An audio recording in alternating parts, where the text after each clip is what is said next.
If he changed the name to drop down. Come on!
As always, cuts me short just as I'm trying to share it out.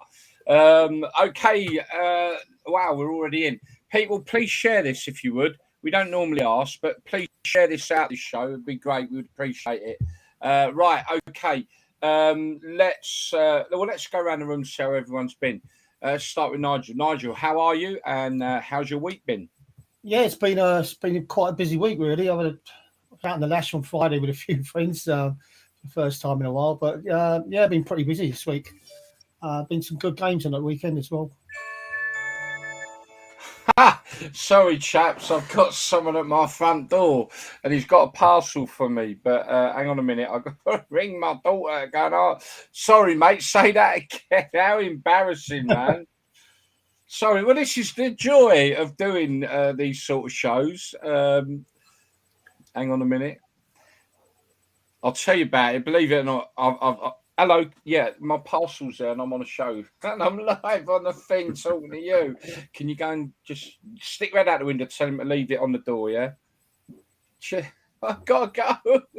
It's not buzzing, is it? Live! See? This is the glory of live. Right, okay. It's not that, chaps. I'll be honest with you. I'll quickly touch on some. So I've been having a lot of knee trouble, and anyway, it's been diagnosed as osteoarthritis in the knee, which isn't very pleasant. And so it's actually a walking stick that I've ordered. It's a lovely polished wood, but yeah, just to help me along.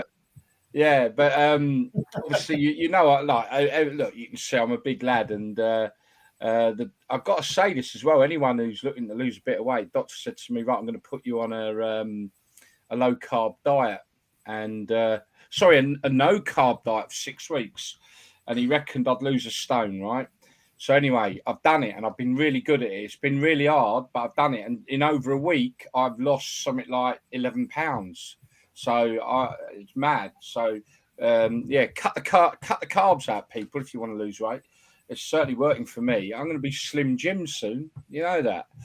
Anyway, right, that's me. That's my week. I've ended up with osteoarthritis in my bloody kneecap. Right, Greg, how's your week been? Been a busy boy?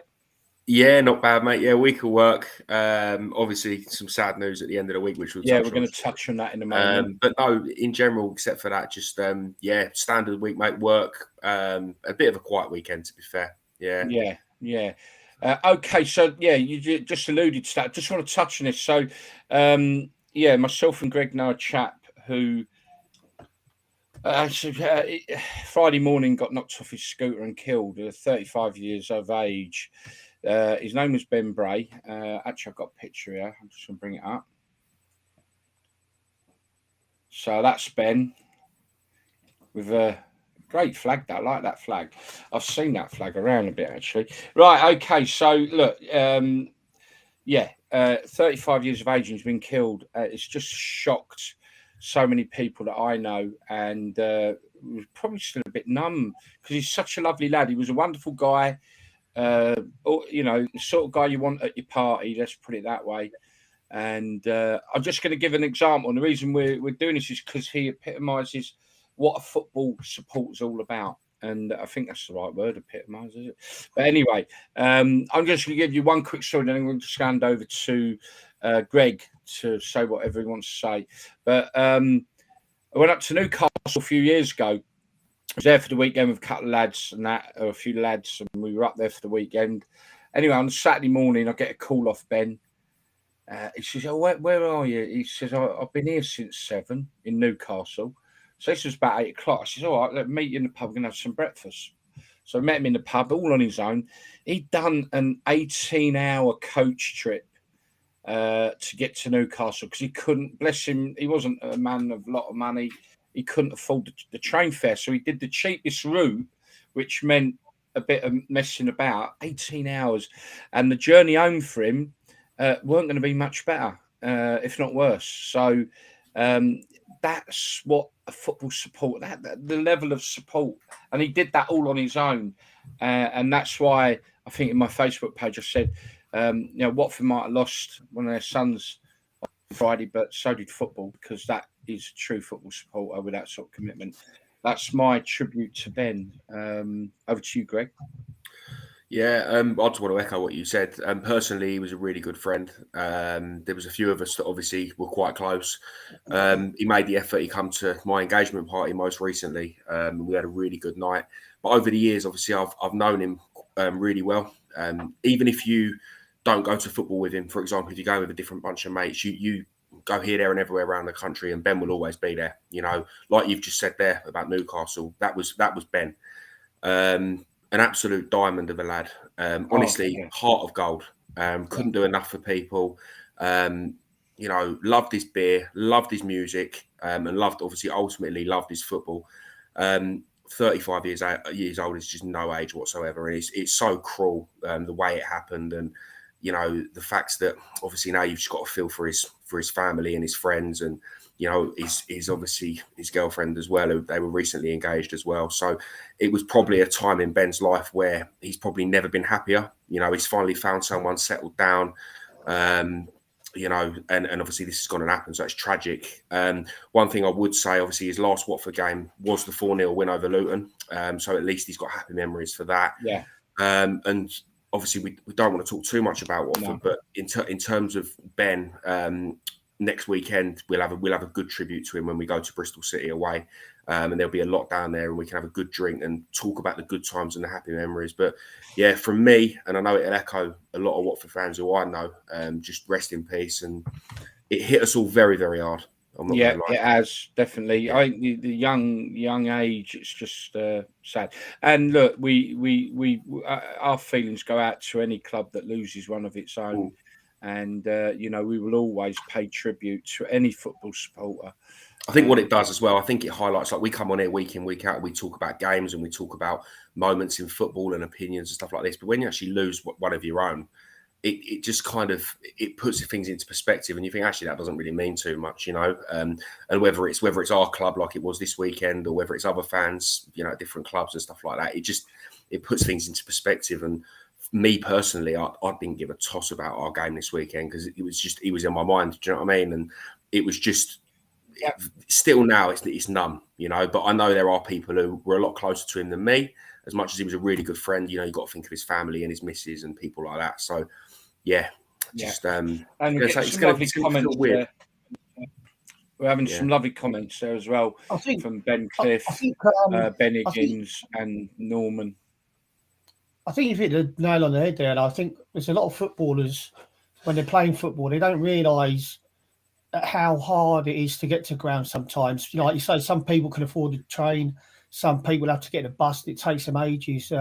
But the supporters get there, and because it's part of their life, and that's what they live each weekend for. But I think, like what you're saying, it's like, as a footballer, I went to matches, and I was grateful for the crowds that came away and cheered us on. But you sort of like just took it for granted that they come and support you. But now I'm not a footballer, you're hearing stories from supporters and stuff like that.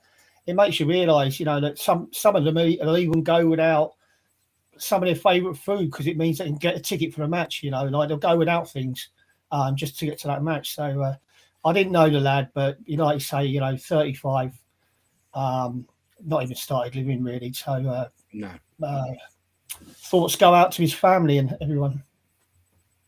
Yeah. Absolutely, and yeah, do you know? I mean, the story I've just told you of Blessing Ben is a story of many fans that show a level of commitment and passion, and I do get very frustrated when I hear people in the hierarchy of football and some of these pundits who think they know it all talk about the way they sort of like, well, it's a game, yes, it's a game, but I don't think they realise quite how deep that game is embedded into many fans and still is.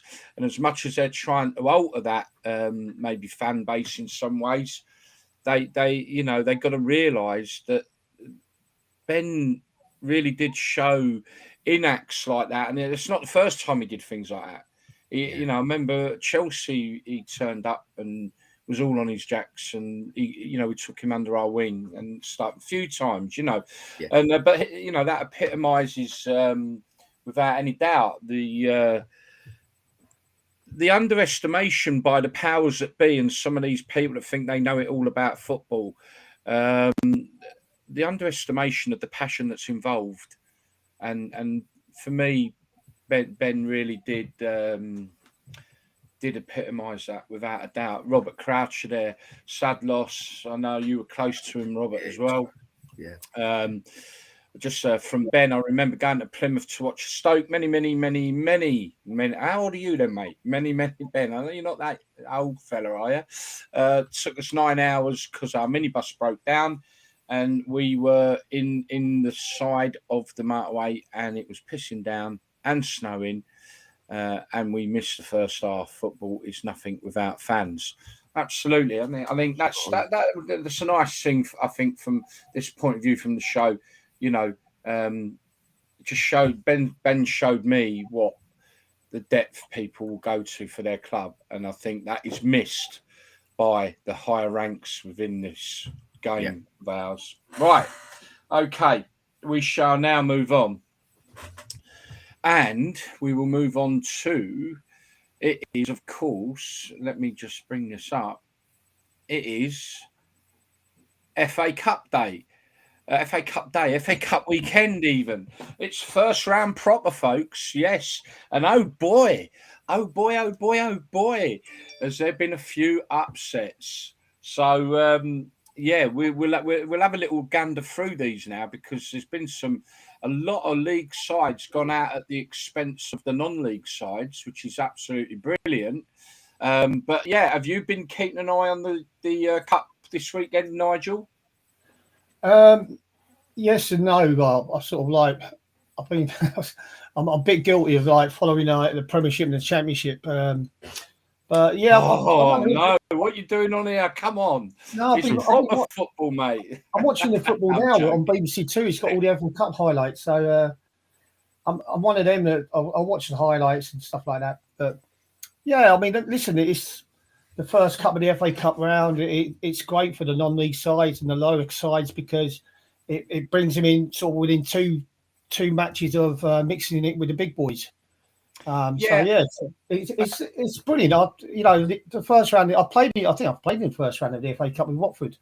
And you go to these little grounds, and the Derby at Torquay today. I mean, like that, talking about journeys.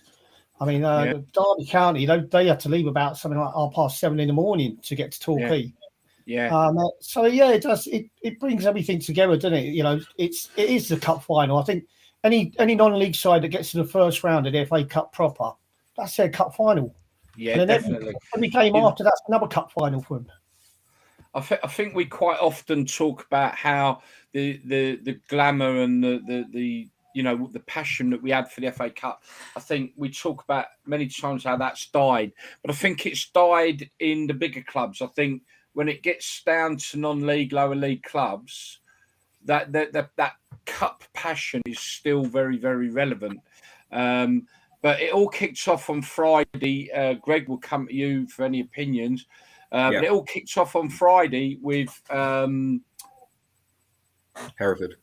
Yeah, it did. I just what am I looking at here? Looking at something totally wrong. What am I looking at? I do apologise, people. Anyway, it was cool. It kicked off with Hereford, losing 3-1 at home to Portsmouth. A bit of a glamour tie. But look, what I wanted to do, that's why I'm looking at the wrong Friday. God, silly boy. Right. Anyway, so yeah, Hereford, and also there was a second game, which was Sheffield Wednesday. help me, because my screen's gone. Sheffield Wednesday, Morecambe Friday as well. Yeah, and Sheffield Wednesday getting a win there, wasn't it? And Yeah. so anyway, basically Hereford this week lost one of their legends of their club, Ronnie Radford. And I've heard all week a lot of talk about this supposed to be the best goal ever in the FA Cup. And I've managed to dig out the footage of this goal, chaps. So let's have a look. This is Ronnie Radford, who passed away this week, sadly. And it's 1972, and it's third round of the Cup against Newcastle United. And have a watch of this goal.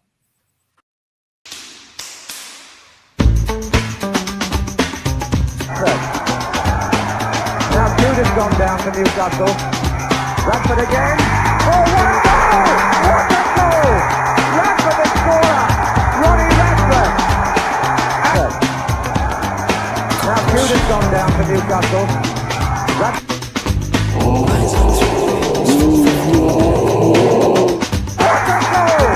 Radford the scorer. Bosh! Now, What a goal. the thing is, there's a couple of things before I get your comments on it, chaps. There's a couple of things. One, the player who's just about tackling was Malcolm McDonald. I don't know if you remember him, Greg, or whoever you've heard about him at the bet, mate. Well, let's put it this way: Six sideboards, he was isn't a he? player, mate, and 5 goals in one game for England. He got. He was a player. He started off at Newcastle, went to Arsenal. It was a legend at Arsenal as well. But also, what we got to remember about that goal is this is 1972, when footballs were like lead weights. Mm.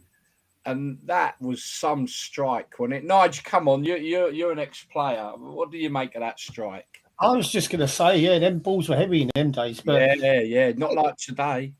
I tell you what, not just the goal though. The first touch for the lad that laid it up for him. I mean, he's pinged that ball into him, and he's just like his first touch to set the ball up for Ronnie Radford. Absolutely brilliant. But that ball flew in like a rocket. Like, I know. like you say, that's heavy in them days. See, young'uns today will look at that goal and think, well, we've seen goals like that, but they haven't played with footballs like that. No. You know, these footballs now are as light as a feather, aren't they? It's like, compared to the big heavy level ones of 1972. But what a goal, which obviously created the shock, and they knocked Newcastle out.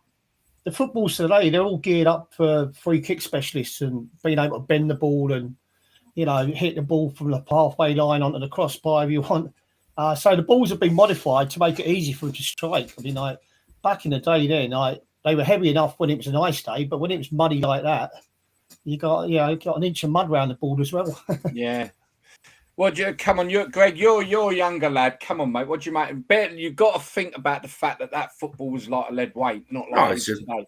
It's an unbelievable strike. You know what I mean? And in a cup game like that as well, obviously the whole scenario and the day and everything like that to produce something like that is just pure magic, isn't it? And obviously you hear everyone talk about it, and I've seen that footage before, but it's special. Yeah, no doubt about it. Rest in peace, Ronnie Radford. Obviously, yeah, and it was quite ironic, wasn't it, that he passed away in the week leading up to their obviously big FA Cup game of this year. Yeah. There's Gary. There's a guy there called Alan G. He says, Nigel, you played for Stafford in Mudbath at Marine. I actually played in the first round of the FA Cup when Stafford played Lincoln, and Dennis Booth was in charge. And I think they televised it, and that was a great win to beat Lincoln at the time at Stafford. Then we went to Marine, and it was a mud bath. We got beat at Marine, and it was a bizarre goal right at the end. But yeah, I remember playing in them 2 games, and like I said, it meant a lot to the Stafford Rangers fans. The fact that we're up against, Lincoln weren't the big boys in as regards to the Premier League, but Yeah. as regards to a team like Stafford Rangers to play Lincoln was a big match. So that just brings out the glory and the glamour in the FA Cup, doesn't it? Yeah. That's a good point. Thanks for that as well, Alan. Yeah, reminding him of his game in the mud bath at Marine. Thank you. Brilliant. We love it. What was he got? Right. Some other points here. So Ben Cliff said, surely his foot was broken weeks after that strike. As we know, probably. Was. But here's a great point as well. David Lovegrove, thank you for this one. The boots have changed as well. So not only is it the footballs, but the boots have become more tailored to the player, to how you can strike the ball and everything else. So when you take all that into account, it is definitely one of the wonder goals of the FA Cup, without a doubt. But yeah, I've got myself back in the right mode here. It was Sheffield Wednesday 2, Morecambe 0. But let's just have a look at some of Saturday's results. And I know there's been a few today as well in the FA Cup. But there's been some outstanding performances by the non-league sides. Now, South Shields went down 2-0 at home to Forest Green Rovers. And I have got this. This is supposed to be in the funny captions, but I'm going to put it in now. I'm going to show you this picture of the South Shields supporters. See if you can spot it. Now, what can you spot in amongst all them fans? Oh yeah, I watched this game live. So I can remember. Blue bin. Yeah. Let's see, very clean and tidy there at South Shields. Fair play to them. But they went down to Forest Green Rovers. That was probably for all the bacon and all the burgers that you're not allowed to eat because they're playing Forest Green. They used it as obviously they were using it as a bit of a kind of a mock drum, weren't they? Yeah, I think they were. Yeah. Someone. Yes, I'll be honest. Being a little bit critical, I watched that game. I was actually quite disappointed in South Shields. They I don't know if it's like maybe the inexperience of Kevin Phillips, but they really started the game slow. When you think of Forest Green, they're a team in League One. They haven't won away all season, I don't think. They're struggling at the bottom of the league. It's probably the perfect team you'd want to play at home in the Cup. And they just missed a massive opportunity. I wouldn't like to sort of criticise non-league teams in the FA Cup because they are all underdogs. But for me, they missed the trick, I think. Yeah. I didn't think they were great. Yeah, like you say, Kev Phillips is managing the side. Now, I was on the radio yesterday doing match day, and I did say to everyone, there's a little story about Kevin Phillips that I wanted Nigel to tell, because if I'm right and remembering a little story you told me, Nigel, you had some hand in the discovery of Kevin Phillips. Yeah, his agent tried to take credit for it. Graham Taylor sort of put a little article in the paper, but basically what it was, when I went to Corfu and I came back and I was training with Millwall, Tom Wally asked Mick if I could train with Millwall to get myself fit. Baldock Town approached me and said, would you fancy playing for us? So I went up there to have a training session with them, and I went with Tom's son, Simon Wally. So we had a training session. I'll tell you what, it was a really, really good training session. Sometimes you go to these clubs and all they do is play five-a-sides and stuff like that. So I'm talking to the manager afterwards, and he said, what do you think of the lads like? And I said, yeah, they're not a bunch of lads. I said, but the centre forward was good. And he said, yeah, that's our young Kevin Phillips. He said, he's just been released by Southampton. He's a bit down in the dumps, but he's been playing well for us. And there's a few clubs looking at him. So the next day, I've gone back and I've phoned Glenn Roeder up. He was at Watford at the time. And I said, Glenn, there's a player down there at Baldock. You need to have a look at. There's quite a few clubs looking at him. Well, Glenn went and have a look at him and signed him on a 3-month contract. And then within about 2 weeks, I think they signed him on a 2 or 3 year contract. And look where he went from there. Yeah, the rest is history. And he's been a brilliant pro as well. He's scored goals. Every club that he's gone to, he's scored goals for him. And, I'm pleased that he got a really good career out of it. Yeah. And I must admit, we were talking about this on the radio yesterday, and I did say, football had a little hand in this, because our very own Nigel Callaghan was the one who gave him the nudge. It just goes to show you. Listen, football's probably like being in the show business. You know, you'll get the door slammed in your face 19 times, and then the 20th time the door will stay open. And that's the same when you're a young footballer and you're trying to get yourself into a football team, and maybe they're saying no, we don't think you're good enough. So you go to the next club, and you keep trying, and then sooner or later that door will open. So just a bit of advice to players that are wanting to make it and can't. They're a bit down in the dumps because they've been rejected. Just keep going at it. I mean, Jamie Vardy's a perfect example, isn't he? Yeah. Yeah. Well, wasn't he 25 before he made the big time, wasn't he? Yeah, he's sort of like he was just doing his business in the lower leagues, scoring goals, and he's taken the transition with Leicester, and he's living proof that you can do it. Yeah. I mean, I got told Watford weren't going to sign me. And then I played in the County Cup final against North Hearts, which was full of Tottenham and Arsenal players. And I was skipper of the County Hertfordshire, and I was man of the match. And there was all the scouts there. Even Bertie Mee was there, Graham Taylor. And Tom Waddy rang me up the next day and he says, Callaghan, I think you've changed your minds. I think they're going to offer you a contract as an apprentice. So, that one game changed it for me. They just rang me 3 days before that and said, we don't think you're big enough. We're not seeing enough of you, so we're not going to be able to sign you. So that's just how quick things can turn in football. Yeah. The moral of the story is keep going, keep trying, don't give up. No, absolutely. Right, let's crack on. I'm only going to pick out, because there's obviously a lot of fixtures, I'm only really going to pick out the non-league, and there is one in particular, all league clash I will pick out. But guys, help me out here. AFC. You got to be looking at Grimsby. AFC filed. Yeah. Grimsby's got to be the top result, isn't it? Grimsby that's the one. Yeah, that's the one I'm going to pick out for you. So, what's it again? Filed. That one. They got a 1-1 draw against Gillingham. Chelmsford City and Barnet Chelmsford City is an all non-league affair. That was a 1-1 Chelmsford the league below, I think, but there's not a lot between them. Yeah. Boreham Wood are on the up with a 3-1 win. Are they going to have another cup run against Eastleigh? Needham Market, fair play to them. They went 2-0 at Burton Albion, but fair play to them. You got Buxton 2, Merthyr Town 0 in an all non-league affair. Fair play to Colville, giving it a go. I mean, they've gone to Charlton, lost 4-1.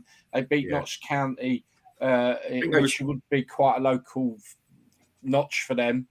I think it was 2 late goals in that game as well. I think 4-1 by what I heard was quite harsh. I think it was 2-1 for a while, and then Then we got our first big one, and again the scenes there were mayhem as well, and that's Cheltenham going out 2-1 to Alvechurch. Yeah, see, Alvechurch is Alvechurch. It's just it's up this way where I live now. They've actually got the ex-Stourbridge manager as their manager. They're literally a little village. So they're in the Southern Prem Central. Did you see the scenes there though? Yeah, and they took 1,500 as well. How many? 1,500 they took. Wow. Yeah, they wouldn't get anywhere near that at home. Do you know what I mean? No. Great result for them, though. Great result. Chesterfield beating Northampton Town. Now, Chesterfield, doing very well in. I suppose, is there a massive gap between the top of the National League and League 2? I don't suppose there is. Northampton doing well, having a good season. Yeah, that's the thing. Yeah, it's a weird one. Down 1-0. Just quickly, obviously the bookies had Chesterfield favourites to beat Northampton, and they had Kings Lynn favourites to win at Doncaster, and it was a strange one, but they got both of them right. Yeah, but they got both of them right. Really strange. Wow. They got some money at Kings Lynn, but we will come to that one. Now, here's a big one, and I wish I'd got Simon Lawrence on. Obviously, we've had Simon on a few times from Chippenham Town, and they got a stonking win over Lincoln City, 1-0. Lincoln again. Hey? Lincoln again. Yeah. We're getting more inches than anyone today. I mean, I'm guessing they're still celebrating, but yeah, we must get Simon on to talk about this. They're now into the second round of the Cup. Simon Lawrence, by the way, people, is the finance manager at Chippenham Town, who comes on the show, has been on the show a few times now. But that's been a big day for Chippenham Town. Well done to them. Just running down now. Kings Lynn, the next one, like you say, Greg. Bookies had them as favourites. I mean, how? I mean, I know. I couldn't believe it when I saw it. I know, it's strange. Very, very odd. Kings Lynn Town. There is money. Now, Kings Lynn and Northern Premier. They are National League North. Yeah, they are. Yeah, that's right. They are. They got relegated last season. That's right. They are doing well. I mean, they look favourites for that league. I think they're third, but they got games in hand over the top two, which would put them top if they win their game. So they're doing well, and they have got money at that club as well. You know what, Gazzo? You're right about National South and National North, and then the conference, and you've got League 2 and League 1. I think the difference between quality in there is minimal. I think, it's just there's very little difference in the standard. I think what it is as well. Yeah, I agree. And I think what it is as well is when you look at the teams that have dropped out of the Football League over the years, that a lot of them don't come back, and so you've got your Southend's, you've got your Darlingtons, and you can go back a bit further, teams that have been down there even longer than that, but they're still professional, and they're in National League and National League North or South, and then you've got teams in League 2, your likes of your Morecambes and your Grimsbys and your teams like that. There's nothing between these teams really. No, Kings Lynn are a full-time team. They're not exactly. They got relegated. They are a full-time team, so they're not. It's like, do you know what I mean? Yeah, when you think about it, it's not non-league, is it really? Well, it is. It's just that they're not in the league. It doesn't mean to say they're not a professional team anymore.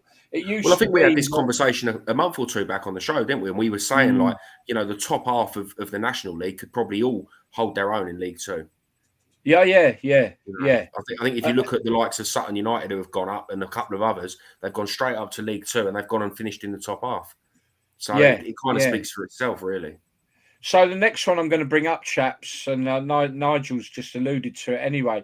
It is an all-league game, but it's Grimsby from League 2 playing High Flyers Plymouth, top of the league in League 1, and beating them 5-1. What a result. Brilliant. That's a brilliant result.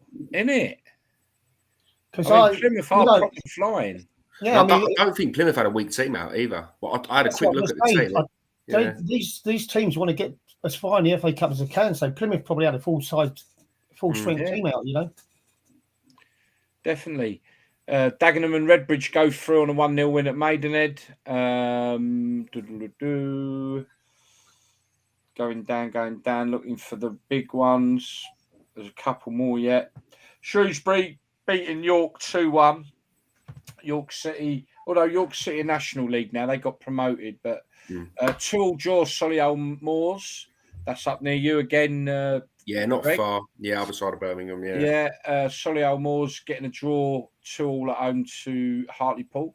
And here you go. Sutton United. Now, all remember them not in Coventry out. Remember the massive. Well, I don't know if you do, Greg. I do. Anyway. Yeah, I remember that. Yeah. But they showed it a few years ago as well, again, didn't they? Yeah, they do. It was one of the biggest upsets of the FA Cup. Well, they've just been knocked out by Farnborough Town, and they were at home as well. Sutton 0, Farnborough Town 2. So well done, Farnborough Town. Yeah. And then the last one I'm going to mention from Saturdays, and we'll have a look at today's results in the Cup. Weymouth getting a 1-1 draw with Wimbledon. Well done, Weymouth. They are having a dreadful season. Yeah. They got relegated last year, and they're really, really having a bad season. Rock bottom with 5 points and go and pull off a brilliant draw against Wimbledon. Some much-needed money, hopefully, for them.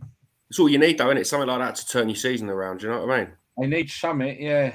Yeah. But right, so there has been, although in fairness, one of the games today in the Cup was called off because of a waterlogged pitch, and that was Woking against Oxford United. Did you go to the Woking game when we played them in the third round of the Cup a few years? That year we got to the final. I didn't, mate. No. Yeah. That's all right. Lovely little ground. Proper good feel to it. So we got a draw. Curzon Ashton pulled off a draw against Cambridge United. Well done them. And Torquay pulled off the draw with Derby County, Nigel. Yeah. Thanks to an idiotic centre back getting sent off. But again, it's a great result for Torquay. You know, like the Derby manager said afterwards, he said like the game should have been put to bed before half time. He said like, but second half, he said they deserved, you know, to get the equaliser. But he said he was more disappointed in, you know, the fact that they didn't have it all have it all won by half time.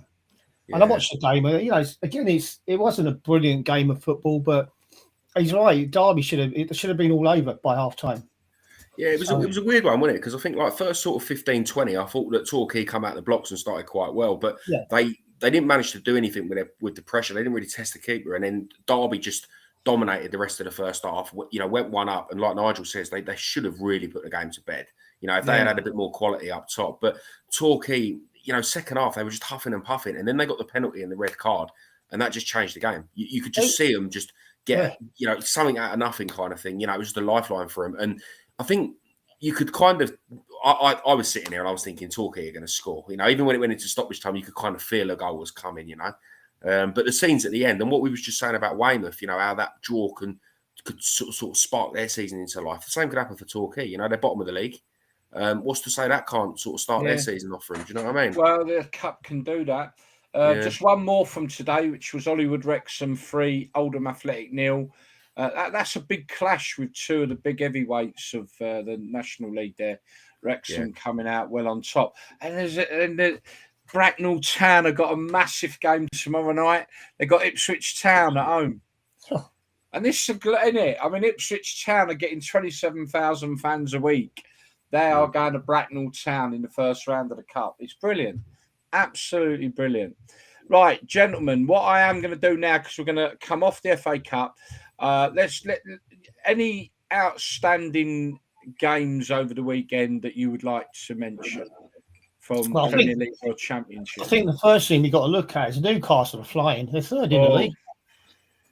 I mean, the result they got today, they are flying, mate. They're the form team at the moment. And you know what? If they get in the Champions League, which they could very well do, if they were to get in the Champions League, then it's frightening what might happen next year, the players that they'll attract. Well, without doubt. I still don't think anybody's taking them serious at the moment. I still think they're flying under the radar. I think with Newcastle, I think they've got a very, very good starting 11. And I think they do put the fear up certain teams. You know, with they all seem to be clicking and gelling. When you look at St Maximin, Almiron and Wilson, it all seems to be gelling. But is their squad good enough for a 38-game season and a serious crack at top four? I'm not sure, personally. But then does not the World Cup playing into their hands then? Maybe, because they've got this month off mid-season. That means that you're right. Clubs with lower size squads, or maybe not the in depth of some of the other bigger clubs. Well, like Man City, Man City, they've got the best player in the league at the moment, Haaland. There's no chance of him getting injured at the World Cup because he's not going to it. He's actually done a Marbella for about 3 weeks. I think the World Cup. How good is that? Yeah, I think the World Cup is going to do a few clubs some big favours. I mean, you know, we will touch on the World Cup again in a bit. But do you know what, though, as well? You know, I've heard a lot of pundits in that saying that it's vital that you have a good run before the World Cup. But for me, obviously, it'd be great if your teams do have a good run, you know, and you win your last few games before the World Cup and you go into the break on a high. But I also think it works the other way as well. If you kind of slump over the line and lose your next couple of games before the World Cup, it's not the end of the world, is it? Let's be honest. Teams are going to have like a bit of a mini pre-season. You know, they're going to regroup. They're going to come together, and then it's like start again in December. And it's a case of, you know, okay, it'd be great to go on a bit of a run, but ultimately, if you're on a really, really good run, bang, you get broken up, and that's it. The World Cup comes along. It doesn't really benefit you, does it, so much? So, you know, let's see where teams are sort of February time when people are back together. Can I just touch on what Norman McGuigan's just said? Two are not ready for the Champions League. Listen, you might think they're not ready, but the fact if they get into the Champions League, what I'm trying to say is, like, in the transfer market, there's a whole lot of players that will not go to clubs if they're not in the Champions League. So that opens up a whole new market of players that Newcastle can go for. So to say we're not ready for it, you know, every team, whether you like or not, every team wants to get in that Champions League, and it gives the manager more power to go, you know, hi Lionel Messi, you want to come to us? But yeah, exactly. you're not in the Champions League. They're not going to even give you the phone call. No, absolutely. I think still, though, I think you look at their squad, and it's a decent squad. Very, very decent starting 11, decent squad. Yeah. But even if they say like they did finish top 4, like if for argument's sake, if they did finish top 4, how many players realistically they're going to be able to go out and buy without sort of hitting financial fair play and all this? How much millions are they going to be able to spend? Like, they're only going to be able to address certain areas of that squad. They're still not going to be the finished article.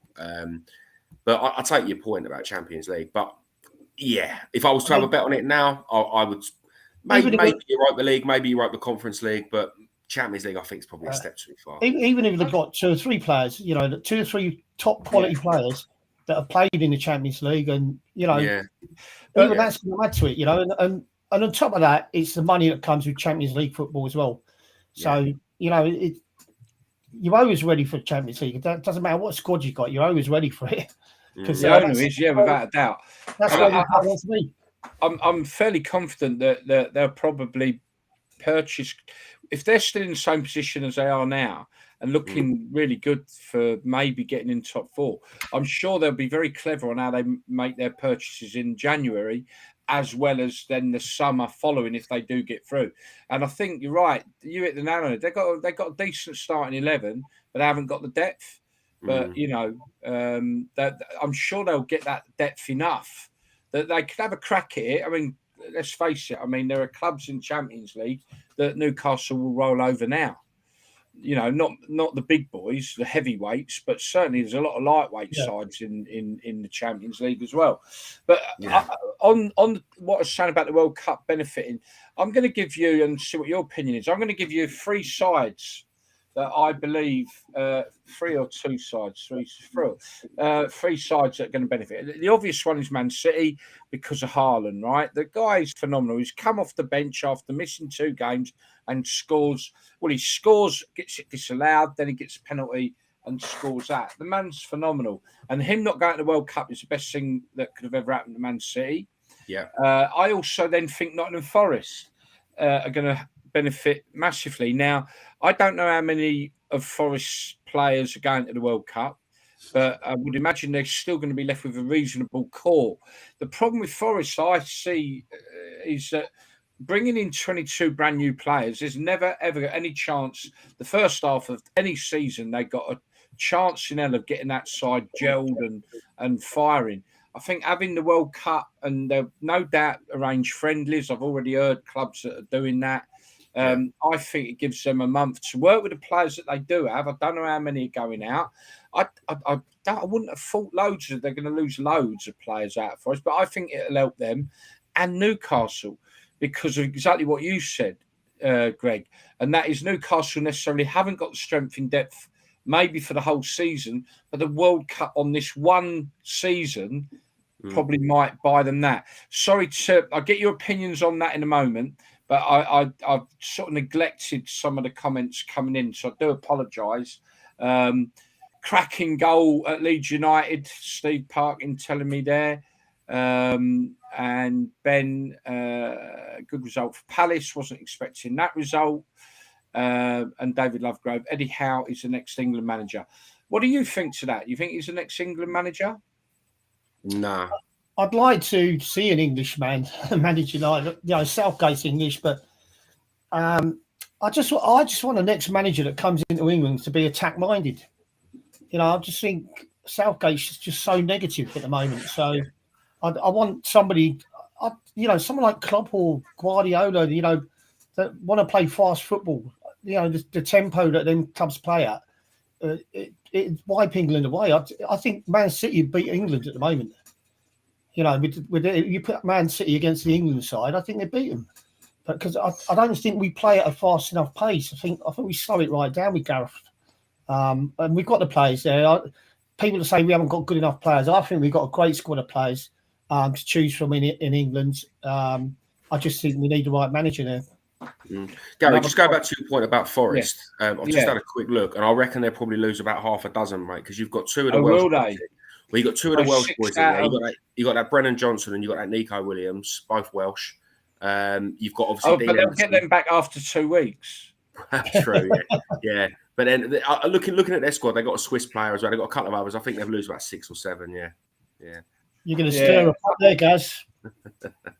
Well, on that subject, and then I'll just touch on another comment that's come in there. So, what's your? I mean, for me, good luck to the Welsh, but they want to change the name to. Is it? How do you pronounce it? You know what? Don't ask me. Come on, you know what?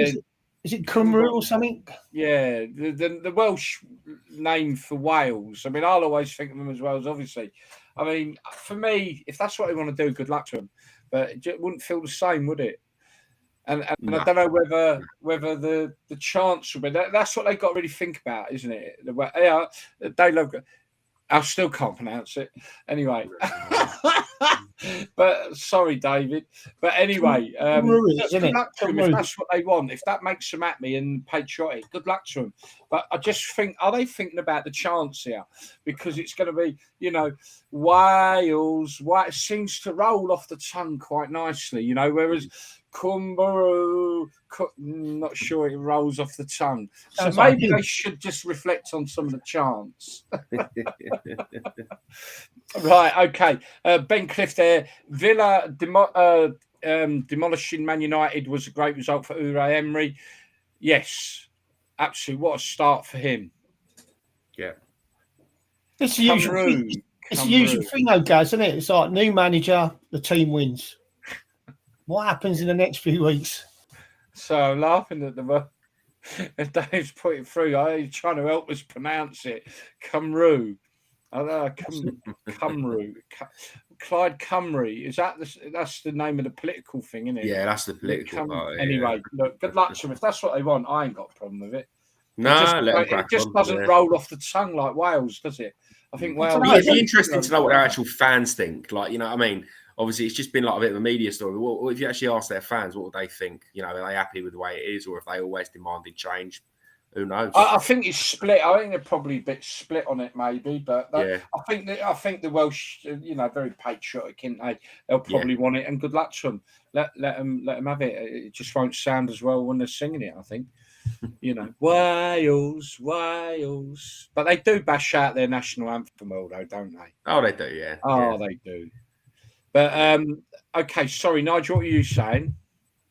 No, I was just saying. No, you said it, didn't you? Yeah. Come on, Cymru. Come on, Cymru. Cymru, that's it. Cymru, isn't it? Cymru. No, don't sound right, does it? That sounds something pornographic. Forget about what they're called. They got to start thinking about winning matches first. Ben Higgins, Spurs gave Liverpool too much space. Poor first half. Too much to do at the end.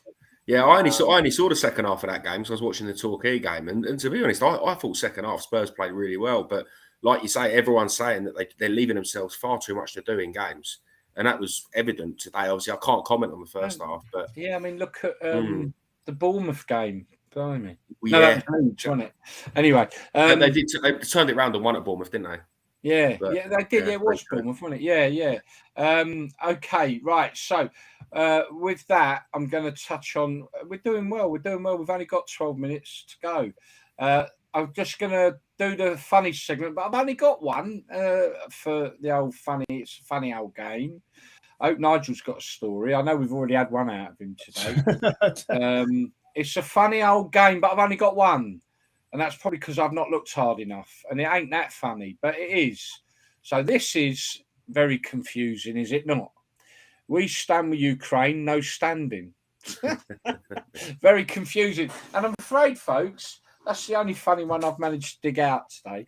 That was at Bradford Park Avenue midweek, wasn't it? Is that right? I think so, yeah. They did. They certainly placed that signage a bit wrong, didn't they? They got that a bit wrong. Well, I saw someone comment on the post that I saw of that picture, and there was another football team. I can't think who it was, but they had a sign up saying no ball games. No what? No ball games at the stadium. Like, yeah, like when you were stating that, yeah. That's gone straight over my head. I'll have to try and find it, but yeah. So literally, in a stadium, and there was a sign that said no ball games. Yeah, but when Oh you're watching no, football, that's me being really thick in it. yeah. No ball. Oh my god, what a donut!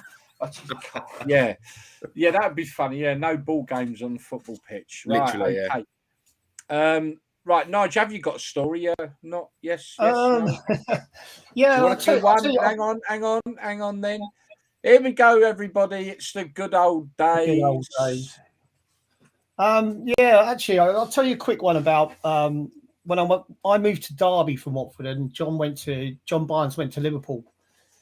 So basically, the first time that Liverpool came down to play Derby, I said to John, have a word with Dalglish, see if we can stay down, come out for a few drinks and stuff like that. So he was going to stay at my house that night, and my mate Jack, who's one of my best mates in Derby, he was a DJ, and we've gone to this trendy bar at the time called Berlin's. And Jack's had a word with the doorman. You know, we've got John Barnes with us, player of the year. Just keep an eye on us because we don't want no trouble. And then John, after about 15 minutes, said, "Cuddy, where's the toilets?" And I said, "Down there." And Jack said, "I'll go with him just to make sure nobody starts on him." So about 5 minutes later, he come out and Jack's shaking his head. And I went, "What's the matter with you?" And he went, "Well, I stood there having a piss." And I said, and Barnesy went, "Get a grip yourself, Jack, you're splashing all over me." He went, "This suit cost me £1." And Jack went, "£1?" He went, "This jacket cost me 150 quid. He went, "No, £1,000, Jack." And he started brushing it off him. Even I just made a right twat of myself. So yeah, John Barnes, this suit cost me £1. Well, £100. That was more money than I was getting. I think I was on about 550 at Derby at the time. So he just spent 2 weeks' wages on a suit. God, when you think about the wages now, man, you must be gutted. Right. Right, that's the good old days. There you go. Right. So Gary's rant, let's do that then. It ain't a rant actually so much as, well, I don't know. Let's have a look. Here we go. My rant. So, I'm not sure if this is a rant, and I'll get you. So, obviously, I think most people are aware now that there's been these football ambassadors for the World Cup. So, this is where the Qataris are going to pay for the first-class flights. You get entrance into the opening ceremony. You get all your match tickets, and you get £60 a day spending money. I think you got to buy your accommodation. I'm not sure. I don't know. But anyway, so that's what they're doing. But in return for that, and now it's 40 fans from every country. So there'd be 40 English, 40 Welsh. And I know one of the England band, you know the band, one of them lot are doing it, I suppose, because they couldn't afford to go out there any other way, maybe, I don't know. But it's, so they've got to sign into this still, though, where, and at first I'm thinking, well, why wouldn't you go? Sod it, yeah. What chance you got in your life to do first class, even if you're not that well paid? But when you actually start looking at it a bit more detail, it's a bit more sinister than that, I think. At first, I must admit, I was going, yeah, I'll do it. Fuck it, why not? You know what I mean? But and yeah, I've swore. I realised that. But it is a bit more sinister because, they've got to sign up to say that they will give good feedback, mate. I'm going to be honest with you, that ain't a very hard one because I don't think anyone's going to have a bad World Cup. That country are trying to sell themselves. They will make sure that every fan going out there has a good time. There's no ifs or buts. I guarantee it now. I would put money on that every fan out there will come back with good stories. They will not get badly treated because that isn't why they're having the World Cup. The Qataris are having the World Cup to sell themselves. So why would you mess it up? You wouldn't. So that for me was a no-brainer. You'd sign that away because every fan's going to have a good experience. There's no two ways.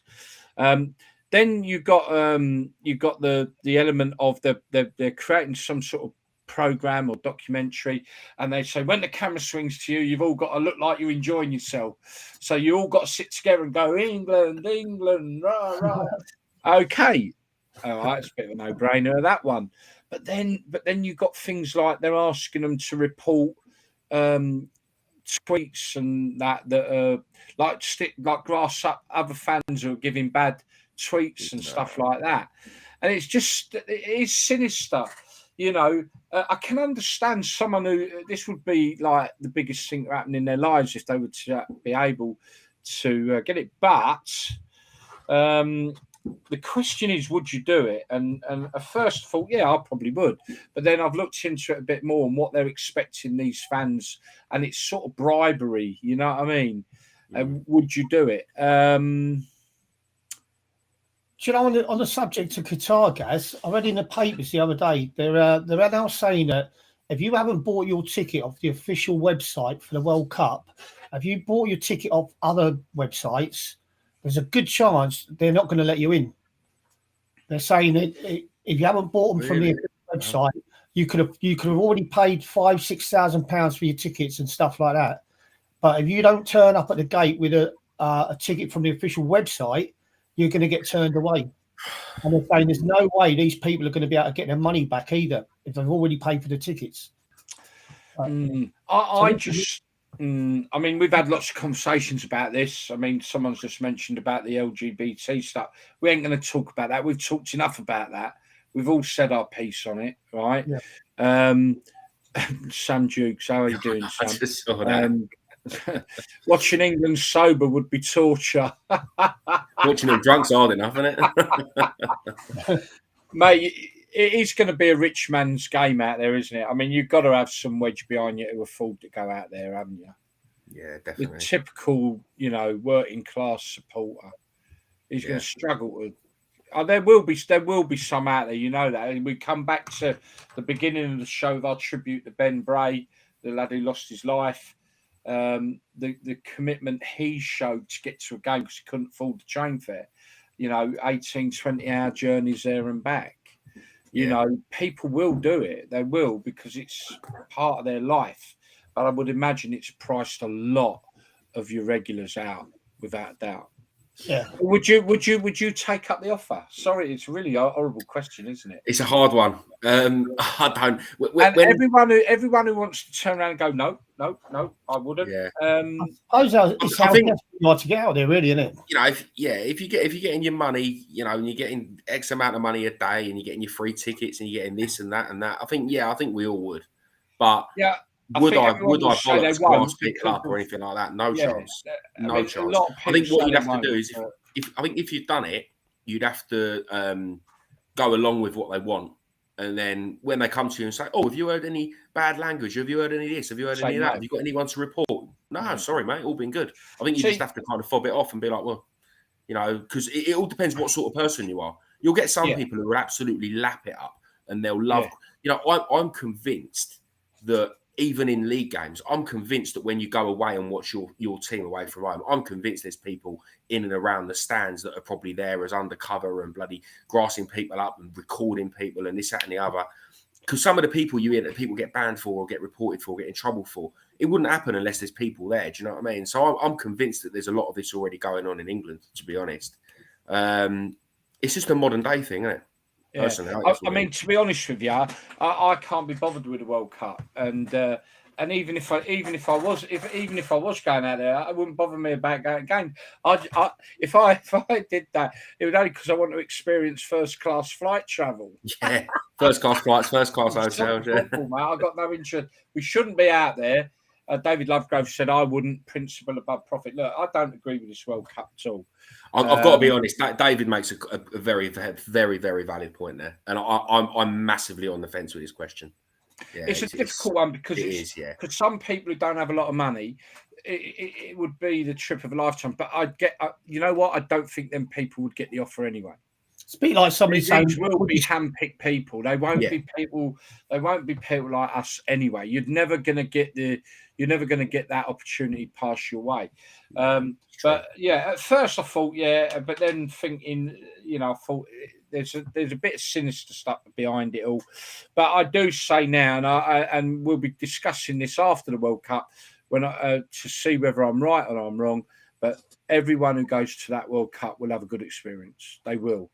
They will have a good experience because Qatar are not going to do anything else.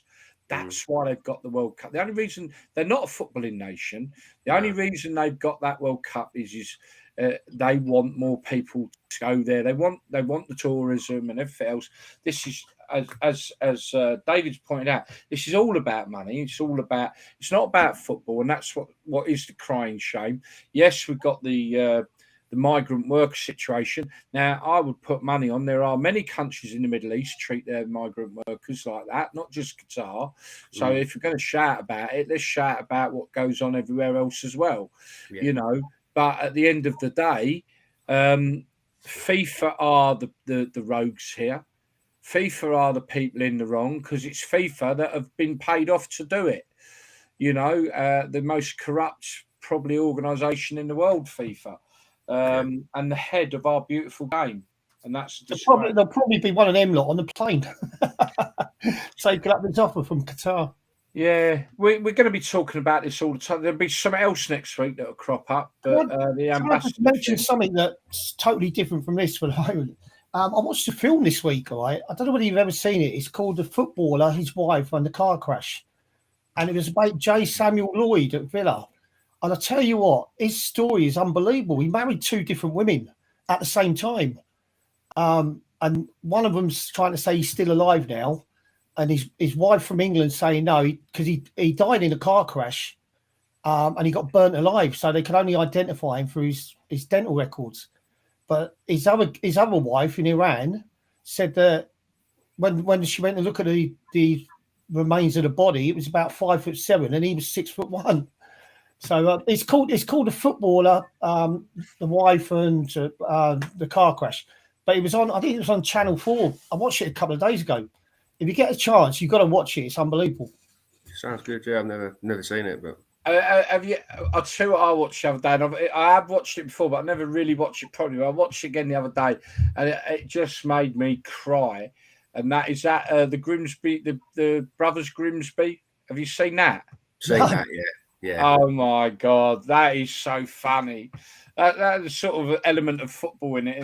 Well, it's quite a big element in football, but that is hilarious. That's the fella who does. What's his name? The old Staines Massive. What's his Ali G and that in it? Same bloke. There's a little host of stars in it though.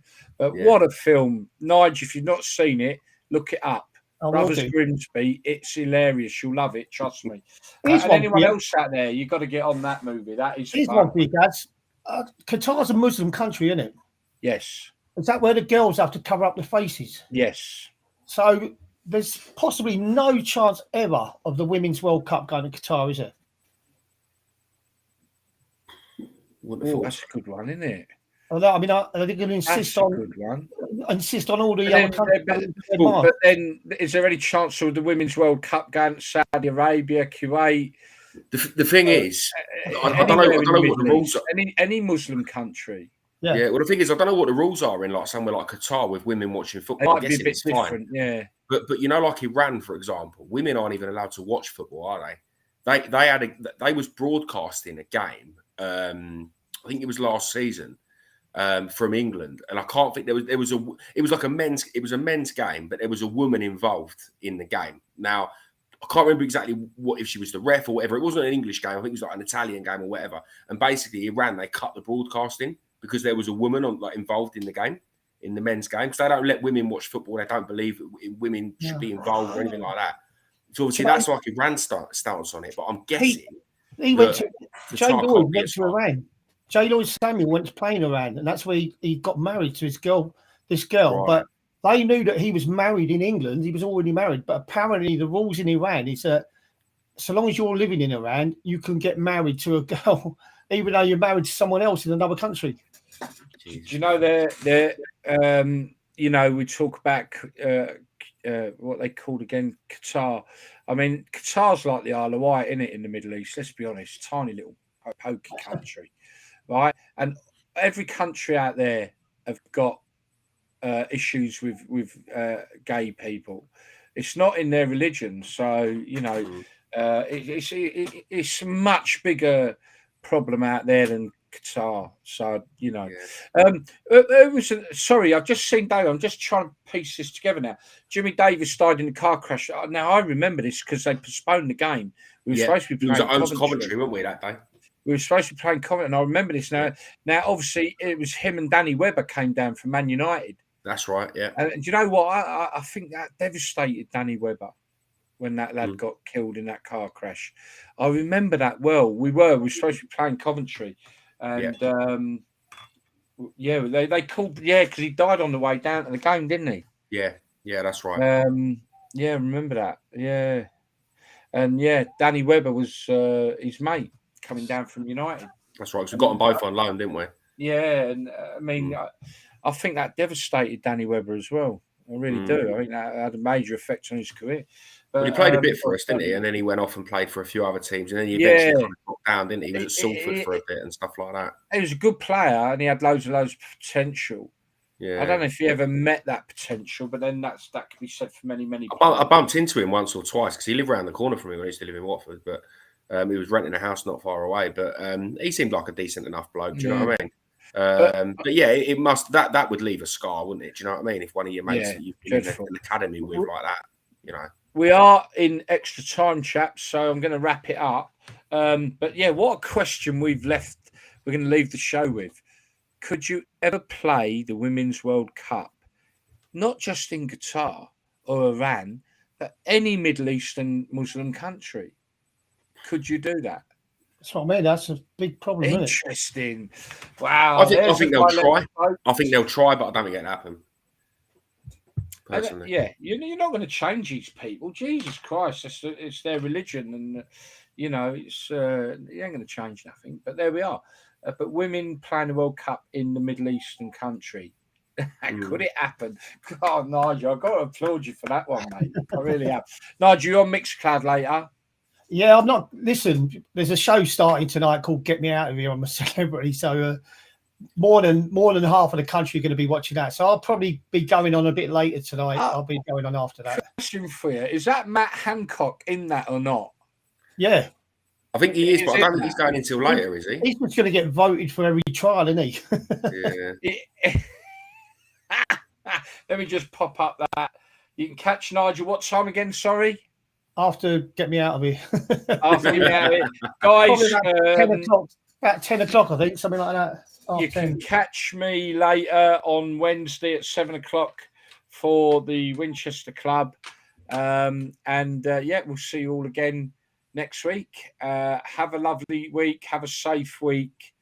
And if you can't be good, be careful. Good night from me. Good night from me. See you later. Cheers. Au revoir for now, people.